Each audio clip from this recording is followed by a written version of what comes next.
And this is me being nice, by the way.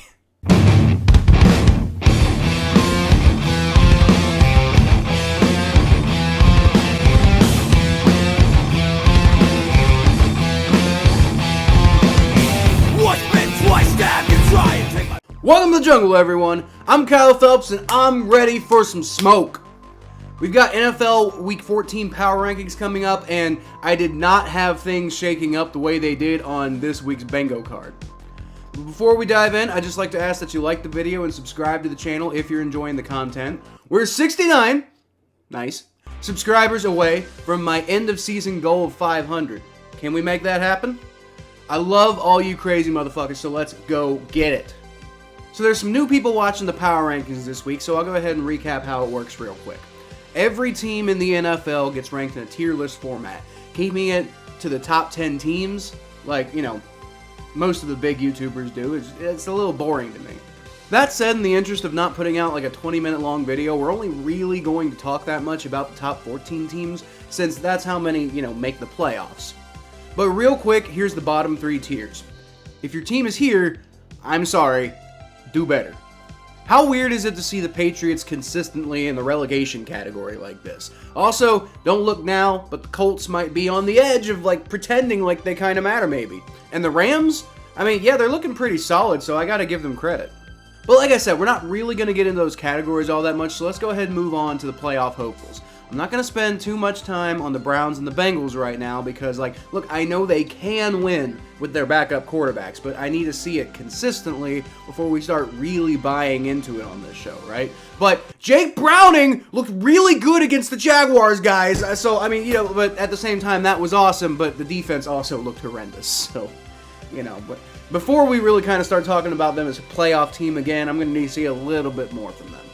Alright, so at number 14, the Minnesota Vikings have had a rough couple of weeks. So much for the Dobbs effect, you know. Luckily, they're still in a decent position, so if they get their act together, the playoffs are still very much on the table for them. At number 13, the Denver Broncos are still holding on to a spot of relevance, even after turning into a pumpkin, because that win streak they went on was just so damn impressive. At 12, it's the Pittsburgh Steelers. Ew.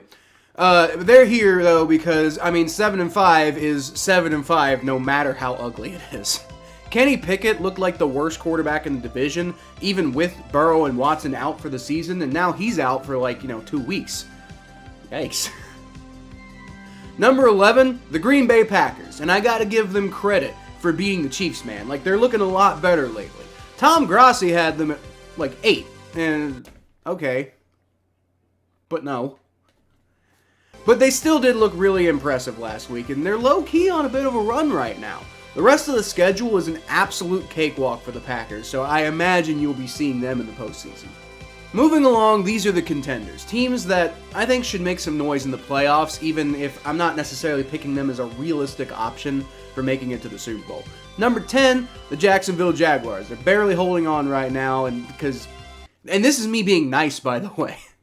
Not only did they just lose to a Bengals team that looked dead in the water like a week ago against the Pittsburgh Steelers. Like, I didn't do power rankings last week because I was busy, but if I had, I would have not been complimentary of the Bengals. They would have been a lot further down the list than they are now.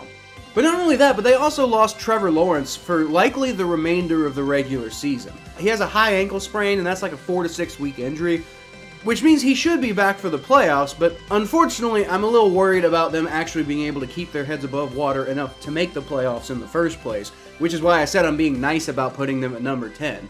Number 9, the Seattle Seahawks remain very competitive, even in a loss. I mean, that was a rough performance by their defense before. They gave up 41 points to the Cowboys, but they stayed in it until the very end. And you feel like they could potentially win a rematch if their defense actually shows up. The Miami Dolphins are at number 8, and I don't feel good about that at all. Most recently, they pummeled the Washington football team, so I gotta give them credit. But it just fits with the theme of them this year, beating the crap out of bad teams and then losing to good teams. I imagine they're not gonna do a damn thing in the playoffs, but I do think they'll probably make it. At number 7, the Kansas City Chiefs have been subsisting off of defense this year, but that didn't really help against the surging Green Bay Packers team. I'm so glad that Travis Kelce is happy with Taylor Swift. It'll make his extra long, by Chiefs standards, January vacation a lot more pleasant when they lose in the divisional round. Finally, at number 6, the Dallas Cowboys have all the makings of an elite team. And unfortunately, just barely not enough consistency for me to put them in the top 5 just yet. But more weeks like that, I got you, Majestic YT. Finally, these are the teams that I believe are the true Super Bowl contenders right now. Number 5, the Houston Texans. CJ Stroud got his turnovers under control against the Broncos, and that could remove what appears to be the Texans' biggest weakness right now. Losing Tank Dell sucks, and that's going to hurt, but they do have strong depth at the wide receiver position, so I wouldn't worry about it too much, you know.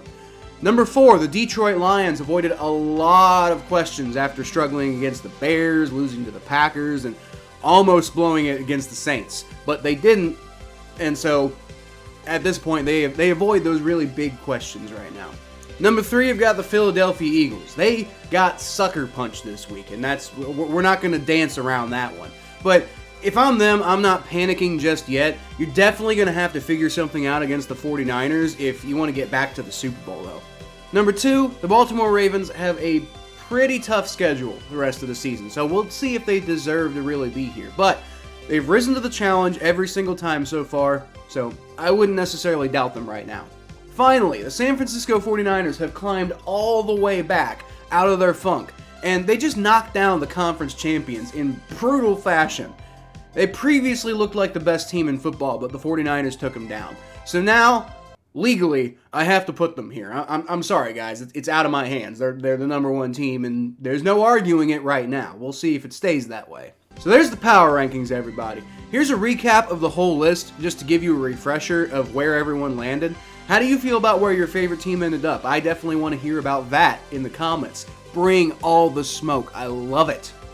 Let me know your thoughts, and I'll feature the best comments in my next video, like this one from Jim NFL 7134, who said on my last Power Rankings video, lost to the Texans, as you should realize for the season so far. Sorry, Bengals, no Super Bowl for you. And I gotta say, at the time, I felt like that was a really hasty conclusion to come to. You know, they played like crap and still almost won that game. Like, this is a really good Houston Texans team, and they almost beat them, guys. So, I mean, I wasn't panicking at that point.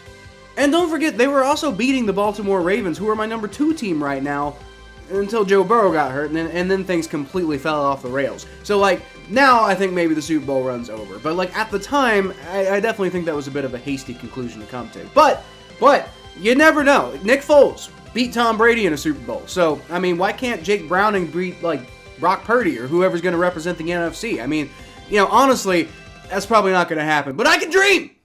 Anyway, until the Bengals do win the Super Bowl, one day, y'all can always catch more of what I do at KylePhelps92 on Twitter and TikTok, Facebook.com/ThePhelps, Butt Fumble Sports, the Battle of Ohio podcast, and right here if you subscribe. I'll be honest, guys, this football season feels very muddy and very mid to me, so I'm not really sure kind of how to diagnose this at this point. Like, how much do these rankings even matter in a year where it just feels like anybody's going to go win the Super Bowl, you know? But we're going to be here either way. I'll leave y'all, as always, with a hootie!